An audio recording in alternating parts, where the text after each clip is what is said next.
Celtics Reddit podcast. Back out to Smart. Fakes the pass all the time. Three. Bang! It's Williams three. Lobs it up for Robert Williams. Should he know? Jaylen Brown. Tatum. Durant, the long reach. Tatum crossover pull-up jumper. It's good. 50 points for Jason Tatum. Hello and welcome to the Celtics Reddit podcast. Ben Vallis here. Thank you for joining us. Hope you're doing well. It's our 200th episode, and that means we've got a very, very special guest. He was on our 100th episode, actually. It's Leigh Ellis of the NoDunks podcast, formerly the Starters, formerly the Basketball Jones. Leigh came on to talk about that wild Bucks series, the upcoming conference finals against the Heat, and a bunch of other stuff. So I'm going to stop blabbing here and let's get into it. All right, we're here with Leigh Ellis of the Athletics NoDunks podcast, the GOAT Aussie Hoops podcaster. Leigh, thanks for coming on. How are you, mate? Very good, guys. Thanks very much for having me. Back for the double century. I didn't think I'd get there, but well done, guys. It's a great effort by you to stick at it and to keep at it. So I'm happy to come back every 100 episodes. Appreciate it. We'll hold you to that for the triple ton, the 300th episode there. Look, we're going to get to the Eastern Conference Finals shortly, but us Celtics fans, we need to bask in the glow of the Bucks series win just a little bit longer. Leigh, I was honestly 50-50 going into this Bucks series, even knowing that they were missing Middleton. What were your expectations going into this series, and then how did it all play out, I guess, based on those expectations? Well, it definitely tilted it in Boston's favor when Middleton was out. I picked Boston to win it. They were at home. They just had obliterated Kevin Durant and the Brooklyn Nets. But I always think that in any series, the best player tends to be the team that is going to win the series. And Giannis, I think, is the best player out of this series. But as we saw in game one as well, he was incredible. I mean, he dominated without sort of having to go for like we saw in these last couple of games where he's putting up 40 and 20 and things like that. And it felt like after game one, it's like, okay, the Bucks can probably do this as long as they get those continual contributions from their role players. But as the series went on, and even especially after game 5, which they won in Boston, the Bucks didn't quite get those numbers. I mean, Drew Holiday was good without being great, but you were relying on guys like a Pat Connaughton and Bobby Portis, and the Bucks just couldn't. Those guys just couldn't perform to the level that the Celtics, role players could. And Grant Williams, I think, is just the best example of that. I mean, he had a very big role in this series defending Giannis a lot of the time, and then basically said, "Hey, get into the corner. We're going to fire the ball, you shoot those threes," and he did a really, really good job of that. So, Boston, there's no asterisk or anything like that because Chris Middleton wasn't playing. If he plays, maybe the Bucks win. Who knows? No one really knows the outcome of these things. But the thing is, Boston stepped up, and I think you look at Jason Tatum. I think they won this series in Game 6 because when the series was on the line there, the Bucks had a double-digit lead in Game 6. Jason Tatum put on one of the most incredible performances. I think he finished with 46 there, but it was more the way that Tatum was like, all right, this is stardom time right now. And he went out and did that, and he was just incredible. Everyone on that Celtics team kind of in the wins had a different contributor. It was like Al Horford had a big game for them there, and I've blanked a little bit here, but Jason Tatum, of course, game 6, Grant Williams there in game 7, and I'm trying to think of game what game was game 2? I guess it was Jaylen Brown who did it there for the Celtics. So I think that's really the difference here. The Bucks needed Giannis to be huge, and he was, but they just didn't have that other guy step up. So this was an incredible series. This should have been the conference finals for me. It's disappointing that it wasn't. Milwaukee had a chance to win. They couldn't. Boston had several chances, and eventually they did. And you could sort of tell at halftime, I think yesterday, that it was going to take a huge effort from the Bucks to get back in there. You just wondered where that offense was going to come from. And once I think they hit like 3 or 4 threes in the first probably 90 seconds to 2 minutes of that second half, it was out of reach by then, and Milwaukee, you just couldn't sense a really big comeback. So, fantastic series, very deserving victory by the Boston Celtics because, again, with or without Chris Middleton, they still had to take down Giannis, who put up, I think, a statistically high series. So it's just a bummer that series doesn't now automatically take you into the NBA Finals. You've got to get past the Miami Heat. It will be tough for the Celtics, but ultimately that was a great series, lived up to the hype. Yeah, and it's really turned out to look like a potential just poetic run that we could be enjoying here. I mean, so far so good, and we've obviously got a big series to look forward to. But thinking about and reflecting on this past Bucks series here. Is there a Celtics player that maybe you weren't as aware of or just as savvy to, and then has kind of jumped onto your radar after this series and is now someone you're taking a closer look at and paying attention to? Well, I guess you've got to go deeper. Payton Pritchard got more minutes than I thought he was going to get. I thought he would be a sort of break in case of emergency type of guy or garbage time, but he actually played some pretty good minutes, hit some good threes, and look, he just went out there and fought and scrapped. And I think, again, that's the mentality that all the Celtics players have is, defensively, that's where the games are really won, because Smart, obviously, as the defensive player of the year, we know that's where he likes to make his mark there. Jason Tatum, he's been an improved defender. Al Horford's been one of the most underrated defenders his entire career. And then you got Jaylen Brown and, of course, Robert Williams, who missed most of this series. He didn't even, he didn't play yesterday. He was available, but he obviously didn't get out there. I think my suspicion is they probably wanted to try to avoid playing him yesterday in case he was to do any more damage, steal an extra day or two of rest there before he goes up against the Heat, because he's going to have a big role in that series. So, but no one really, again, none of those guys who played, like even Daniel Tice, I mean, he's been there before. He understands, like, you're never really in Ime Udoka's doghouse for long. Maybe you are for a game or two, but if he needs you to go out there and play well, he expects you to be ready, and I think that's the mentality there of the Celtics. So I just kind of thought, wow, Pritchard's getting some heavy minutes here, but heavy minutes relatively speaking, but he also understands if you're out there, they expect you to shoot if you're open and try to create something, and that's a very, very important thing, because if you look at, say, a Grayson Allen there for the Bucks, or a Pat Connaughton even, those guys at times weren't sure if they should be shooting or not, if they're out there just to scrap and fight. And I think that's the difference here is the Celtics really trusted everybody to go out there and perform. And so, Payton Pritchard, again, he's going to get minutes against the Heat too. There's no doubt about it for my mind, because there's a lot of guys in a similar sort of situation there for him. Maybe Duncan Robinson plays, Max Strus, Gabe Vincent, those sort of guys as well. He's going to have to go out there and make those guys work when he plays. So, a very impressive series, again, from a guy who you thought maybe he's only going to play a handful of minutes at most. Yeah, absolutely. Give us a sense, like from the neutral standpoint, Leigh, we are, 100 episodes ago, we tried to convince you to be a Celtics fan. We are going to try again a little bit later. But like the general consensus is that the Bucks need all of Giannis, Middleton, and Drew Holiday to contend. So how is it that the Celtics can be considered contenders with only Tatum and Brown as those sort of top echelon players, and not even at that Giannis level? Yeah, well, that's right. I mean, I think Giannis is the best player. I think he's the best player in the league. I mean, he was my pick for MVP because he's just so incredibly dominant at both ends. But I think the key here for the Celtics is look what they did to Kevin Durant in that first round, because Kevin Durant, maybe he's the best player. He probably is the best player out of those two series, but I thought their defense on him was incredible, because I've never seen Kevin Durant rushed like he was against the Celtics, where he was like, every single time he had the ball, he knew he was either having Brown or Smart or Tatum or someone. Most of the time it was two guys, and most of the time they were diving on the ball when he was dribbling it, so he knew he had to rush to get to his spot, and then when he raised up, he had two or three guys in his face all the time. So the Celtics understand that everybody out there plays defense. I've already mentioned Al Horford. I saw him up close here when he played for the Hawks.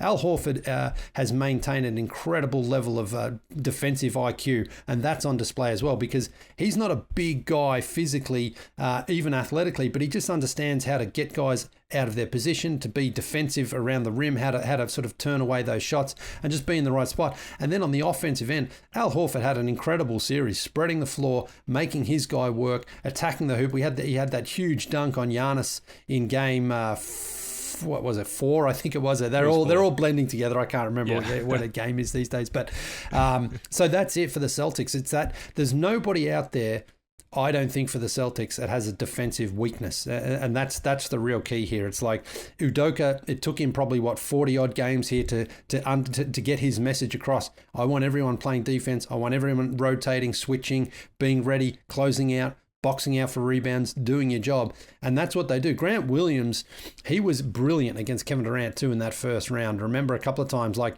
he's a young guy, but he's physical, he's quick, he's got those long arms, he's got good defensive instincts. And then again, it's not like, well, let's just hide him on the offensive end. It's like, now we need you to also be ready to shoot the three if you can. So across the board, the depth. 18. Yeah, exactly. But that just shows the mentality of Jason Tatum and Jaylen Brown as well. The two real superstars on this team, but they're not like, well, I'm the one who wants to score 40 and I want all the shots. They're like, if that's the game plan, they're going to give us the threes. That's what the Bucks like to do. Grant Williams is a good 3-point shooter. Let's get him those threes, and he kept firing away and hit a good percentage. All things considered, they're 7 for 18. There were more daggers as well, though. A couple of those were just real backbreakers there for the Bucks. Yeah. So I think, again, you want one of two things. If you don't have the best player, then you want better depth. And I think that's what the Celtics had in this series. And certainly they had it against the Brooklyn Nets. Yeah, absolutely. And Grant Williams, like, wise beyond his years as well. I think his mum works for NASA. Not that that's like a telltale sign for intelligence or anything, but like it clearly it's hereditary to some degree. Okay, so can we get that Leigh Ellis fandom check, or at least a temporary fandom check? Like last time we had you on, 2020, like peak pandemic, the Raptors were still in it, and you guys obviously skew Raptors on the NoDunks podcast. Right now there were 4 teams left. The Raptors are not one of them. Celtics, pretty lovable. Like, can we secure your support for the rest of the season? I don't know why it means so much to me, Leigh, but I'm going to ask you every time you come on. I tell you, they're more lovable than the Paul Pierce Celtics, that's for sure. Because Paul Pierce, look, he embraces the villainous personality. You know, Paul Pierce wasn't a lovable guy. I mean, you know, the thing is, he's an LA guy playing in Boston. I had friends in Boston who said even Bostonians don't really like Paul Pierce because he's an LA guy. I mean, we just don't. I mean, sure, he's playing for our team, but you know, look, like he was also one of those guys who, a brilliant player, Hall of Fame player, no question about his talent on the court, but he just came across as a bit of a bit smug and a bit arrogant that I just didn't like. And Kevin Garnett, a little bit the same. Like, I got to know Kevin a little bit when I worked at Turner, and he was a different guy, but the same guy at the same time, like non-stop talking. But when you can sit down and listen to some of his stories, he's a great storyteller, and another brilliant player. You know, no question about where their status is in terms of an NBA player, but lovable, I wouldn't say that. I mean, I saw a lot of Kevin Garnett when he would do that. You know, he'd give someone a cheap shot, then raise his hands as if he wasn't doing anything, and those sorts of things grate on you a bit. But again, I think this team is just I think Jason Tatum is easily one of my top 5 to 10 players in the league. I think he's incredible talent. He's already taken that leap from good to all-star to now, like, hey, this guy's a legit MVP candidate. And Jaylen Brown is getting there as well. I love the way that Jaylen Brown plays defense. Jaylen Brown, the weirdest thing for me is I think he's a big-time shooter, except at the free throw line. He's got the weirdest sort of clunkers at the free throw line, leaves so many of them on the front of the rim there. And then Marcus Smart, he's another one of those guys where I don't love the embellishment and the flopping, which he does, which a lot of guys do, but I also do love the fact that Marcus Smart will defend anybody and he will give his all no matter who's defending. So look, the flopping and stuff, tons of guys do that, you know, and he does do a little bit of that, but he does scrap and fight, and he's really turned himself into a reliable 3-point shooter. That was a weakness early in his career. It was like, well, you're not having, Marcus Smart can play defense, but he can't shoot the ball, but he's improved that, and he's improved as a facilitator and a playmaker there for the Celtics. So I think, you know, all those things considered. And then Al Horford, I mean, like I say, Al Horford I have so much respect for because he's just such a solid player without ever being sexy. And you know, the Atlanta Hawks down here won 60 games. And he's a handsome man. He's a very handsome man, yeah. They won 60 games with Budenholzer. They had 4 All-Stars that year, and I think it was 2016. And Al Horford, I mean, he was just, he was like your dad just going out there and playing, you know, just like so reliable, so consistent. So, you know, I certainly like this, you know, this group of Celtics more than I like the Paul Pierce. I mean, Ray Allen's one of my favorite of all time, so I always liked him. But Pierce and Garnett and Rondo and, you know, a few of those other ones I didn't love. But again, you certainly respect all of those guys for the careers they've had.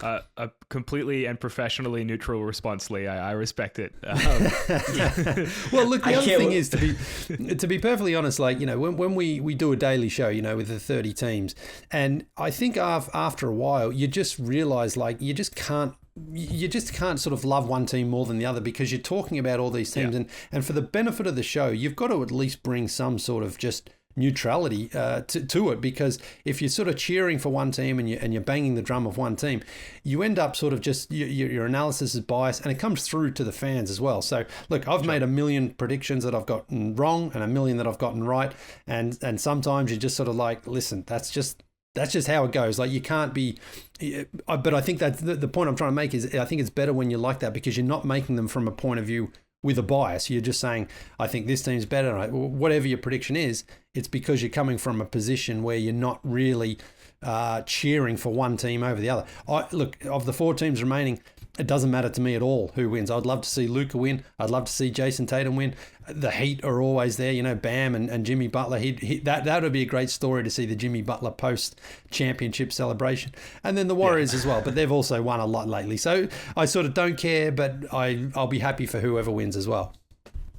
Well, and it sounds like, you know, you're kind of speaking to, you know, the idea that when you're dealing with, like you said, a broader audience, you know, you're speaking more from the passion of the game as opposed to a particular team. Where I know, like, our audience, for example, like we're mostly talking to Celtics fans, so I'm going to be fascinated to see how this part of the pod reads with that audience, especially because I know, you know, the adoration for a guy like Ray Allen up until recently was a polarizing topic amongst those that are active listeners to our show. But I appreciate the candor and the equity that you and the rest of the guys on the NoDunks team express when you guys are talking hoops. I was just listening to your pod that dropped today, and it's just nice to get a balanced take across the entire spectrum, where oftentimes, even with some of the more mainstream national media folks, there's this idea that they're trying to communicate that sort of non-bias, but it still reads through, because like you're saying, you can pick up on it. You can tell if there's sort of a narrative being forced into the equation there. And it's something that you guys seem to do a really nice job of avoiding and giving some solid insight along the way.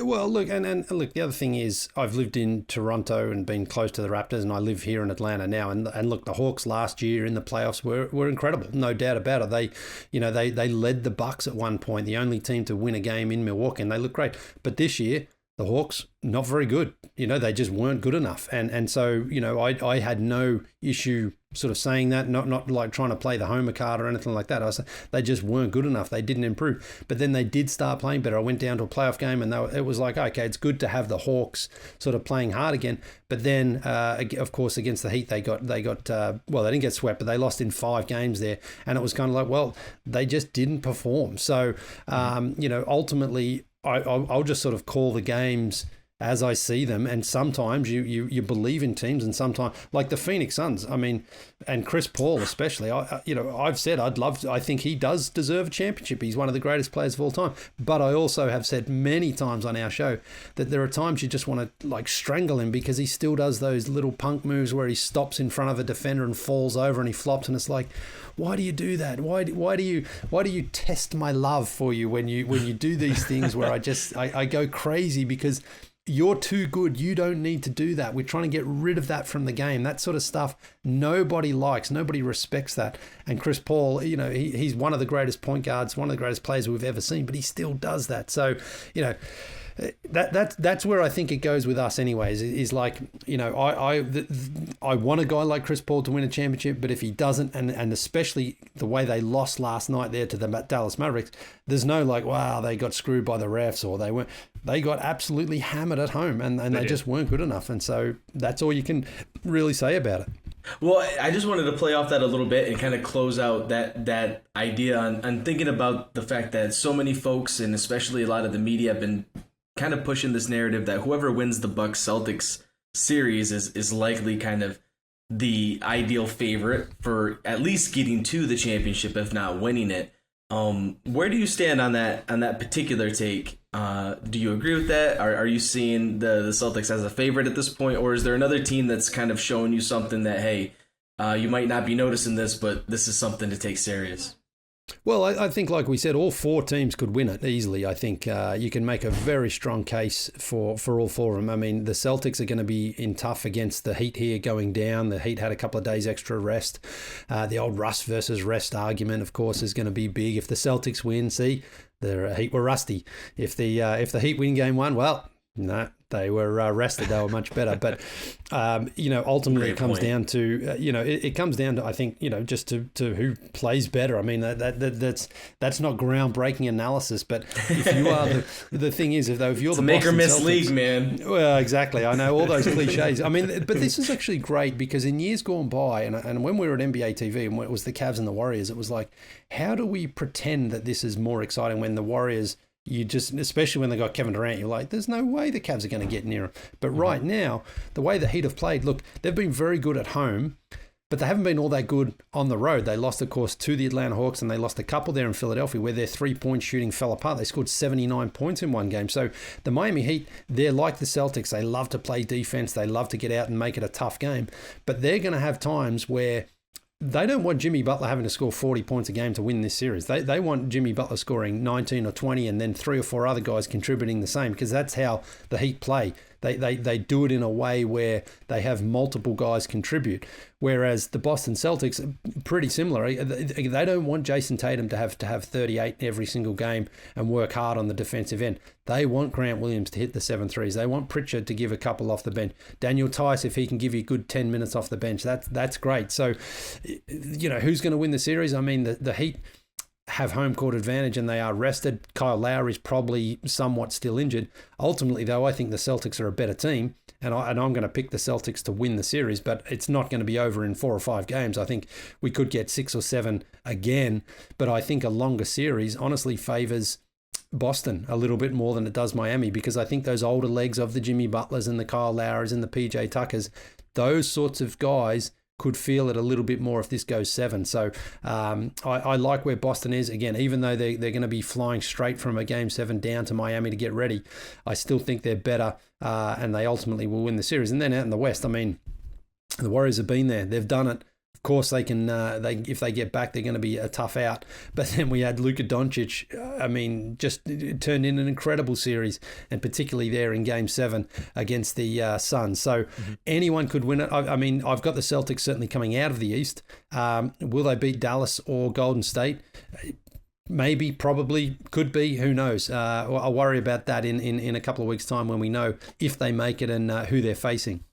Sure. Yeah, I was cruising the Miami Heat subreddit looking for like takes and questions for this podcast. I found a comment from a user whose username is "Dear me, your dog fits cute." Our bench is deeper than theirs, they say. We need Tyler, Victor, and co to play hard in those Pritchard/White minutes and force Udoka's hand to play Tatum, Brown, and Smart 42 minutes plus. Does Miami win the battle of the benches in this matchup, Lee, or is it a wash? Well, again, I mean, it'll probably, over the course of, let's say it goes 7 games, there'll probably be 3 or 4 games where the Celtics win and 3 or 4 where the Heat win. I mean, Tyler Hero won 6th Man of the Year. We know what he can do. And Victor Oladipo, he's gotten a fairly good run since Kyle Lowry went down with a hamstring there. Now, if Kyle Lowry comes back, Oladipo probably doesn't get as many minutes. But then you've also got Duncan Robinson, who hit 8 threes in the first playoff game against the Atlanta Hawks, but we haven't really seen him since because he just struggled since then. But you also know that Eric Spoelstra is also going to throw him out there if needed. If sometimes you just need a spark. I mentioned the 3-point shooting on the road hasn't been good for the Heat.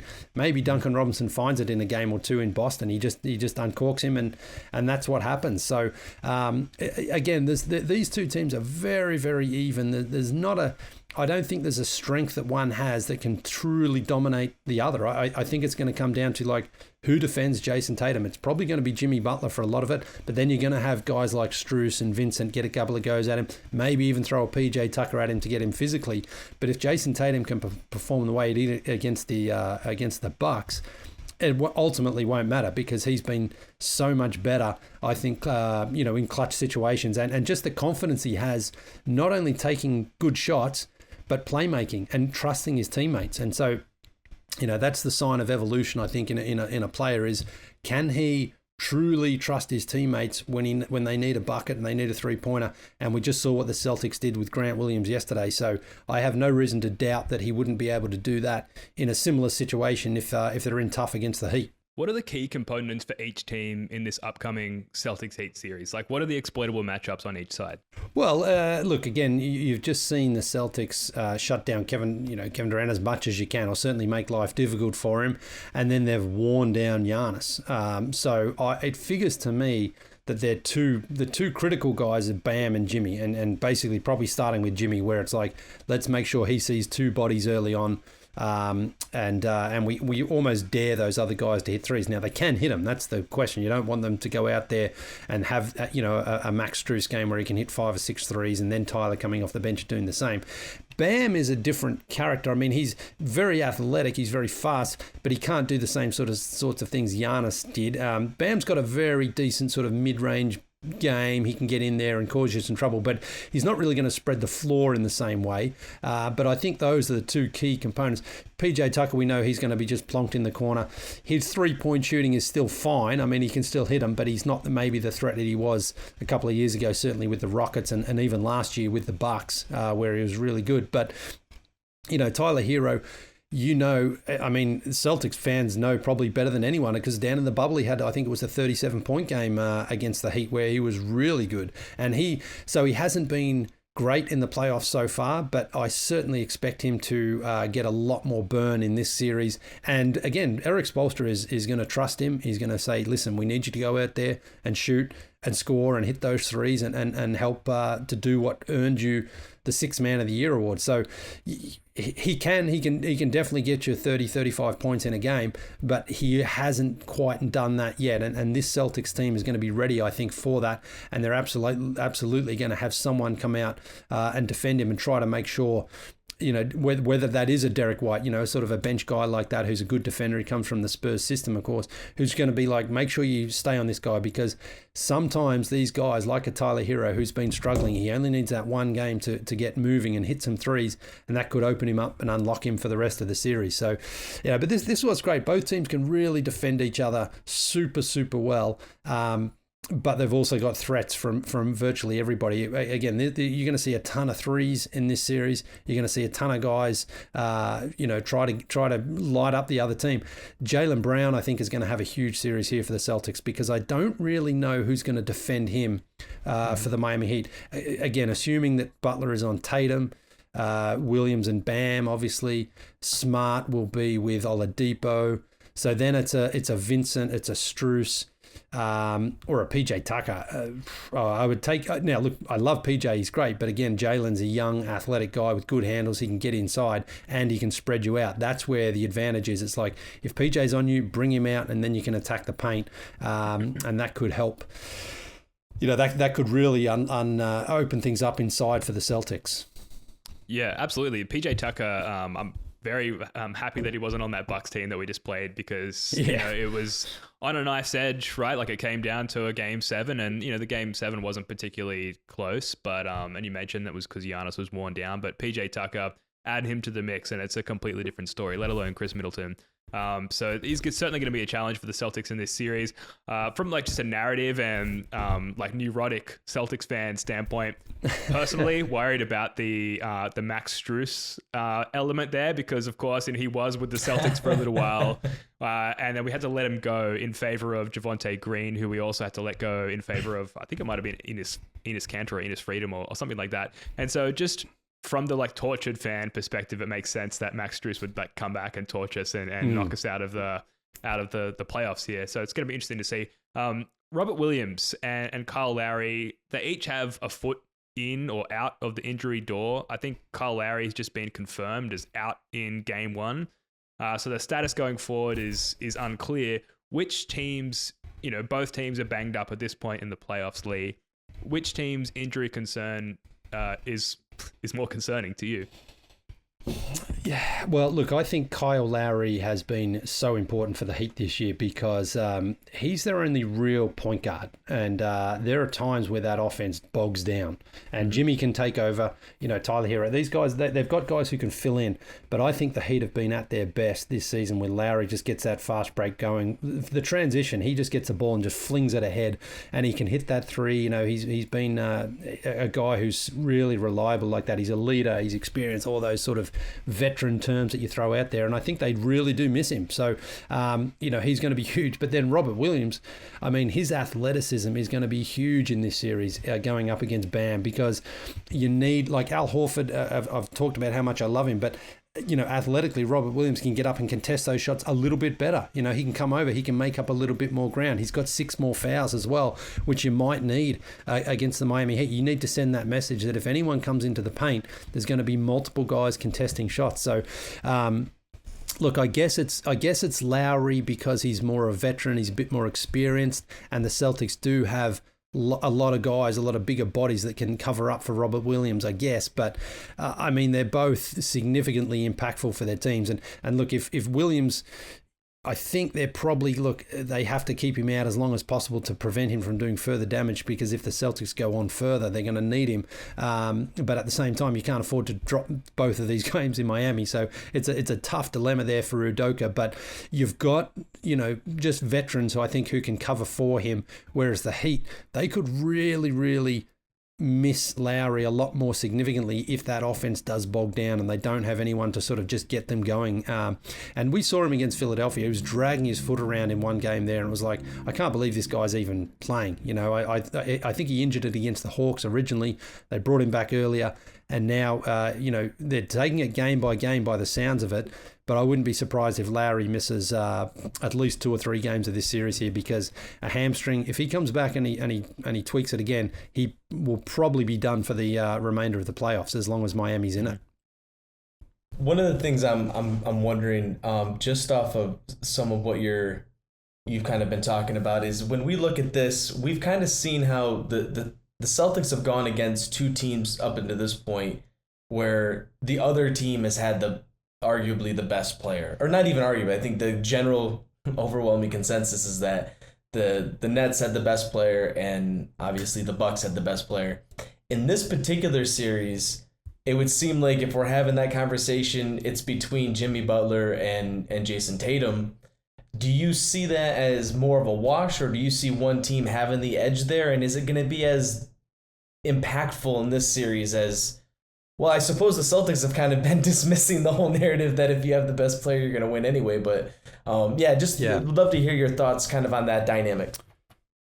Well, look, Jimmy Butler down in the bubble, again, as you Celtics fans know, he was incredible in the entire bubble. He really did step his game up.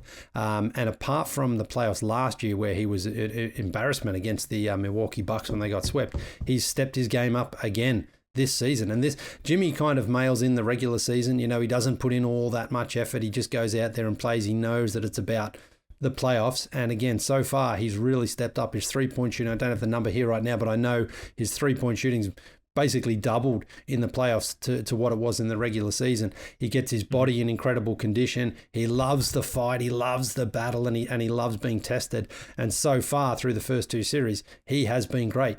Now he goes up against the Celtics, and again, how they defend him is going to be interesting, because I think they're going to want to throw a couple of bodies at him and try to employ those same tactics that Giannis faced and that Kevin Durant faced, where it's like, as soon as this guy puts a ball on the ground, he's going to feel defenders. They're going to come in and collapse and close in on him and just make him make a decision whether or not he's going to pass out or try to play, 1-on-2 or 1-on-3, whatever he's going to try to do. But just get him out of any sort of rhythm or any sort of zone where he can just lock in, because that's Jimmy at his best, where he's like, okay, tonight, if they're just going to send single coverage at me, I'm going to go at this guy. Because as good as Tatum is, as good as Brown is, Jimmy will relish that challenge. I think he'll thrive in that situation. So I think Udoka and the Celtics brain trust there is going to be like, we want this guy to be disrupted again, especially if Kyle Lowry isn't there, because then it means Strus and Vincent and whoever else have to be big the entire game. And Bam, they've got other guys who can contribute, but if Jimmy is in his flow and in his groove, then I think that means the Heat are probably in a pretty strong position to win any of those games. But if they can rattle him, get him upset, get him just not comfortable, then I think it tilts towards the Celtics. Yeah, and Leigh, to your point, 23% he was shooting from three in the regular season. He's up to 36% now. Right. On 4 attempts, and he was only taking about 2 attempts during the regular season. So yeah, just like you said, just nearly about doubling the volume out and doubling up on his efficiency with it, which is pretty impressive. I mean, then that's the kind of cat that he is, and he's shown that year after year. Yeah. Well, that's right. I mean, he talks about that a lot, how he takes such good care of himself to ready himself for the playoff. This is when he commits and does everything. I mean, there are games during the regular season that feels like he just says, I'm just not playing tonight because I don't want to. I'm playing Indiana on a Tuesday night. Like, no thanks. He's saving himself for the Celtics in the conference finals. His legs, his whole sort of entire commitment to his body is to go out there and just perform on the biggest stage. And he has got the track record to prove it. And, so you can't doubt him at this stage, even though, again, he's a little bit older now and, he's got a fair few playoff miles in those legs. But he's delivered so far this season. And I think Boston are game planning to expect a pretty big series from him. Yeah, the Jimmy Butler and the like quote unquote Heat culture thing is what freaks me out as a Celtics fan, because like if that's what we're going to lose to, it's that. But at the same time, it's compelling, and like I want to see that defeated, and I want to see that put to rest, because it is, as a non-Heat fan, kind of tiring to see that whole Jimmy Butler waving that flag, for the last few years, and like, this is where I belong, and taunting the team. Celtics pride is the antidote. Well, I'm telling you, it's the antidote. Celtics pride versus Heat culture. That's what's happening. And that goes back as well to the LeBron Wade battles against Pierce and Garnett as well. I mean, they fought a couple of times in the playoffs there, and then Ray Allen, of course, leaves the Celtics. That was the big thing, like you were saying off the top. I mean, that was where the relationship between he and Pierce and Garnett kind of fell apart there, because he went and joined the Heat after what, 2012, I think it was. So good to see him and Kevin Garnett are buds again. So. That was nice. And hopefully that, I don't know, like cosmically, like I'm getting off the analysis train here, but that, I don't know, somehow feeds into Celtic success. A quick Reddit comment here on another matchup for this series. Ammomatic says that Time Lord is going to be huge against Bam Adebayo. Exactly what we needed in 2020. Now that Rob has gotten his rest, this should be a much better matchup for him. Can't wait to see him in lockup mode again. We do have Al Horford as well that we didn't have in 2020. So I think matchup wise, I'm reminded, of the Bam Adebayo block on Jason Tatum, which, yes. If I close my eyes at night, I still see that on the inside of my eyelids. So I'm hopeful that Rob Williams, can nullify that a little bit. But we've talked about the series coming up. We've talked about Game 7 against the Bucks, which was great. We do have to start wrapping up here, Leigh. We've taken up enough of your time. Couple of non-Celtics related questions for you before we go. First one is just generally Ben Simmons, which as an Aussie Hoops fan is a concept, I guess, that's been gnawing away at me for a few years. I went down to those, I'm in Sydney, I went down to those Melbourne games, Boomers versus Team USA, and prior to that we saw the tweets of Ben Simmons suited up as a Boomer and ready to play, ready to contribute for his country. Didn't happen. Then we go into the Olympics and some question as to whether or not Ben Simmons is going to, put on the green and gold and contribute as well. Didn't happen. And then some nefarious NBA related behavior as well from Ben Simmons, where he's not favorable and held in high regard among NBA fans, let alone Aussies. Where do you stand on that, Leigh? Like you've got you're on this sort of Aussie hoops pedestal, let's be honest. Yeah. What are your thoughts on that? Well, it is repeat behaviour here, because I know exactly what you're talking about with the Team USA games. He said, yep, I'm playing. And then he said, no, I'm not. I think it was the same for the Olympics. When he was traded to Brooklyn, he said, I want to play Philadelphia March 10. I'm going to play, and he didn't play. I mean, look, I understand if he was pissed off at the end of last season. They just lost the Game 7, and his dunk was kind of the tipping point. Everyone's like, why didn't you dunk? Why didn't you throw it down? And he didn't hit those free throws. He didn't score. But that was a culmination of him not doing the work. I don't know Ben. I've never met him. But all I can base my opinion and assessment is over covering the NBA for now over a decade and really being a fan for even longer. His numbers and his averages in his career so far have basically flatlined. Now, those numbers are fine, but I have never seen a star player not improve in one area of his game, whether that's defense, rebounding, three-point shooting, playmaking, whatever it is. Every player improves because they go and do the work in the offseason. To me, he just doesn't do that work. And he survives off his incredible athleticism and his talent, and that gets you to a certain point. I mean, he's a 3-time All-Star. He's runner-up Defensive Player of the Year, so he's doing incredibly well. But to me, and it's funny because I had somebody who actually does work very, very closely to him and his camp saying he basically doesn't work hard in the summer. He's way more interested in driving his Ferraris and going to parties and being seen with LeBron and doing things like that.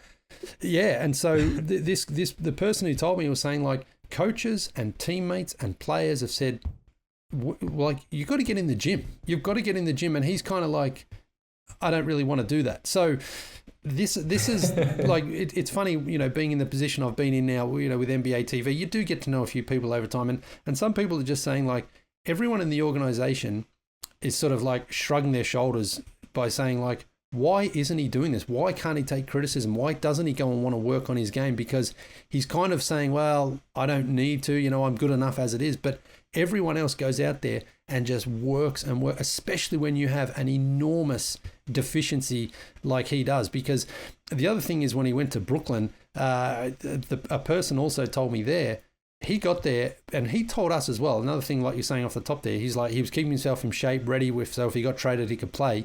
He got to Brooklyn.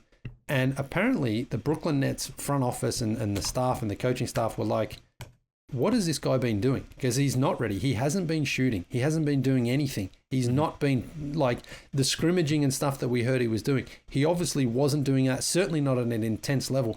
It was like he hadn't been playing basketball at all for months. Wow. Now, again, it's speculative and I wasn't there. I didn't see it. But of course, the person who told me was like, people are just looking around at the Nets front office and just going like, this guy's just nowhere near ready to play in the NBA. And it's not like he's coming off an injury. He didn't play in Philadelphia because he didn't want to. Daryl Morey and the Sixers wanted him to play. He didn't want to. He couldn't get over the fact that he felt, that they threw him under the bus. They did to some point, but certainly not worse than we've seen from other star players over the years. So I think, he's playing himself out of the league, and I just don't understand why there isn't somebody in his camp who's able to get through to him and say, people only care about how hard you work and the effort you put in off the court to improve your game, which he just hasn't shown any signs of doing that because, again, the stats tell you that he's not improving because he's not trying. That's the thing. And that's what makes it so frustrating is that he has the platform to still pivot and succeed from this point. I hate on him externally, but internally I am rooting for him, and I hope that he still does turn it around because he's obviously a very talented player. He is Australian. We love him on the Boomers, especially with Ingles and Patty Mills getting a little bit older. So hopefully he still has it within him to turn it around. So some interesting stuff there. I've got one more non-Celtics related question for you, Lee, and then Jay's going to wrap it up with the Celtics question. This is more on a personal level. The NoDunks Instagram, they've been posting some clips of you guys playing pickup ball now that the pandemic is kind of over. And pretty impressive stuff, Lee. Got to say, watch a lot of basketball. You got some moves. You got some good shooting there. I am getting into sort of the later stages of my 30s, and I play in a couple of sort of rec leagues here in Sydney. And a lot of 18 sort of to 25-year-olds. A lot of people blowing by me now. A lot of people that I can't defend. Do you have any tips for a sort of a maturing hooper like myself to sort of elongate their very casual basketball career? Yeah, well, the truth is, I play once a week, and it takes me a few days to recover, and then a few days to prepare, and then Wednesdays around again. Yeah. But honestly, I'm no a dietitian or nutritionist, but I really did cut out meat basically from my diet and no French fries and things like that because you just feel all those things around your midsection. So when you sort of get on the more plant-based diet, and all that stuff, you find that you just lose a bit more weight and you don't carry it around. And the more better you can move around on the court, the just better you play. As far as getting blown by 20-year-old, like you're gone. There's nothing you can do about that. And I can't blow by anyone off the dribble anymore. So you've got to develop the 3-point game, or at least a long 2 game there. Mm-hmm. But in terms of the physical side, I've really found I started going plant-based about 5 years ago. And it's an incredible way to preserve your body, I think, because you just recover a little bit better. The weight is, again, you just don't carry around as much of it. So, if you can, focus on those sorts of things and see if it makes a difference. But look, I wake up some of those Thursdays and I'm just like, oh my God, I didn't even know I had a part of my body that's just hurting here. But at this point, I'm just taking it week by week, and as long as I can get out there and play and have fun, that's all that counts. Hopefully, BB can put out a plant-based beer at some point for me. That's the other thing is I stopped drinking beer like at home. Like if I go with friends or whatever, I have a couple of beers then. But I was like, oh my God, it's a tough thing to sacrifice, but I'm like, you'd notice the difference. I just feel it a little bit better. And, I think again, as you get older, I'm nearly 46. You're like, wow, these things, when you're a kid, when you're 20, you eat McDonald's, you go out all night, you drink, you party, you wake up and you play and you're fine. Yep. Now it's kind of like, all right, I gotta start preparing for like the game in 2 weeks time by what I'm doing tonight and make sure I'm disciplined until that game starts. For sure. I can relate in some regards, but then there's other aspects of like I never had any advantages when I was in my early 20s because I was very problematic with the way that I related with food and used food as a coping mechanism. So it wasn't until I got into like my low 30s that I actually started focusing on my health and nutrition. And so then I found that I was able to, like you're saying, like once you actually do get that honed in, you can start doing things on the court that maybe you only remember you could do back when you were a kid, or you just you didn't even know because by the time you had adult physiology, you had gotten so far gone. Like I'm only 5'8", and at my peak I was like 280 pounds. Like it was a problem. Whoa. Yeah, but did a shift, small, gradual, sustainable changes over time. And dropped like $120. I was down to like 160 at my best. I put on a little COVID weight back on, so I got some work. I got some work to do before I take on Jay King because I think him and I got to have a one-on-one one of these days. But I remember getting into the gym and play, like Ben's saying, like playing with some younger kids because they're all enthusiastic, they're about it, and like I'm in shape all of a sudden. I'm feeling like I'm ready to go. And here's the thing: you start playing, right? And time goes away. It's like you're in a casino and all the windows are just blocked. You can't even see daylight anymore. And like, by the time I regain consciousness and realize that I've been playing probably longer than I should, it's like 4 hours later, the college kids are like asking to go again. And I'm like, actually, I got, I got a work thing that I got to do. And then I go home to a bathtub full of Epsom salt and like as much ice as I can make in a 2-hour period. And like you said, it takes days afterwards. It takes days to come back. Oh. Yeah. No, but I think as well, the COVID situation also it was good in the sense I was like, oh man, I sort of stopped playing and I was, playing once every, you take it for granted. You think it's always going to be there. And then I didn't play for, 2 years solid. Because of COVID. And then when they opened up the gym again, I played a little bit of outdoor, it was outdoor, whatever. But then when they opened the gym up again, I was like, all right, I'm getting back into this. I enjoy it, and we've got a pretty good group actually on Wednesday nights. Not too much fight. There's always a little bit of fight, and there's always a few guys who want to fight over if it was a travel or a double dribble or something like that. But I'm just enjoying playing again, and Trey and I have been playing, and it's funny because we do record each other when we're playing, but last week, Trey and I were on the same team for we won 6 games in a row. Wow. And we were both saying afterwards, we had some really nice plays to each other, but we had no one to shoot it. So they've gone to waste. But it was so much fun. I mean, when you play with friends as well like that and you have some wins, I mean, it just makes it great. So unfortunately, we got a couple of highlights up, but there was some that will just never see the light of day, unfortunately. So the last thing that's a takeaway.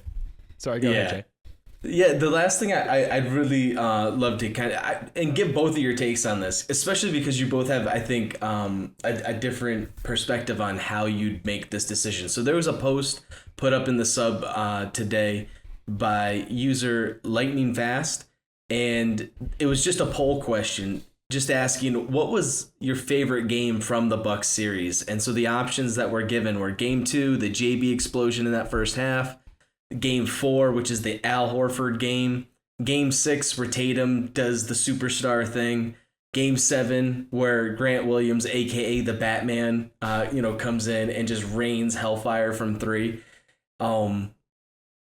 Are any of those the standouts, for you, or is there anything else from that series that stands out as like the piece of it that if you could go back and kind of watch again, you'd want to see it again? Well, I think for me it was game 1 because I picked the Celtics to win, and I thought it's going to be tough without Middleton. And the fact that Giannis was able to play the way he did, it was like, all right, we got a series now. This is on, because the Celtics had just come off a very convincing victory, but you're like, maybe that was too easy against the Nets. Now they're in for a battle.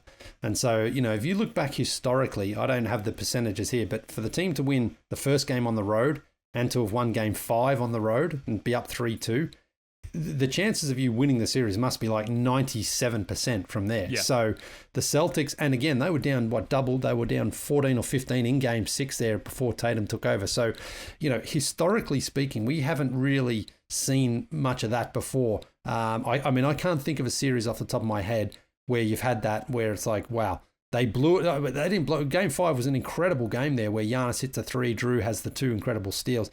They're going home. It's like they're going to close this out, surely. And Boston comes back and wins in 7. So, but again, I think that starts in game 1 because, because it was like Giannis from the start. It was like, man, maybe Giannis is going to do this, almost by himself without Middleton and Drew Holiday there playing. So I think that's great. It set the tone for a great series. I don't remember one game that was like, game 2 kind of was a bit of a stinker there because the Celtics blew them out in the end.